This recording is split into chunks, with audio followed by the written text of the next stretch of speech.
आइए प्यारे, आप सभी का आपके channel Gurukul coaching centre HS में हार्दिक स्वागत एवं अभिनंदन है।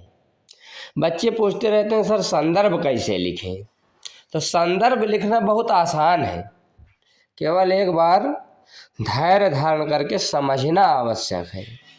जिस दिन हम समझ गए उस दिन संदर्भ लिखने से आसान तुमको कुछ लगने वाला ही नहीं है।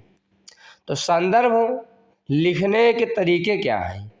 सबसे पहले जो गद्यांश होता है उसके पाठ का नाम अवश्य हमको याद होना चाहिए कि किस पाठ का नाम है, चाहे गद्यांश हो वो चाहे पद्यांश हो, और उस पाठ के रचयिता कौन है यानी लेखक कौन है।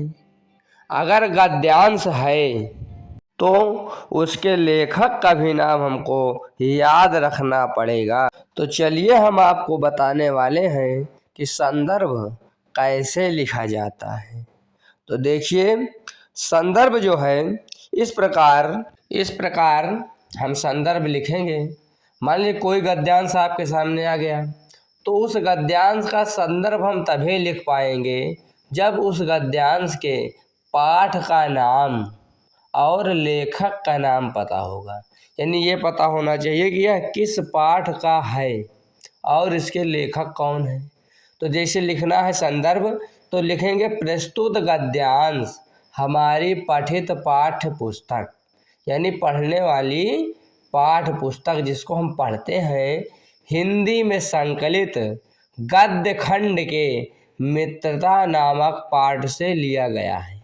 यानी अब गद्यांश का पता चल जाएगा किस पाठ का है, तो मित्रता लिख देंगे। एक मैं सपोज दैट आपको मैंने बताया एग्जाम्पल के तौर पर, अब जिस पाठ का हो वहाँ पर संकलित गद्य खंड के यहाँ नाम लिखिए और नामक पाठ से लिया गया है। अब गद्यांश है तो लेखक लिखेंगे, जिसके लेखक का नाम आचार्य रामचंद्र शुक्ल है। कितना आसान है, एक बार याद कर लीजिए, फिर उसके बाद पाठ और लेखक का नाम बदलते रहिए।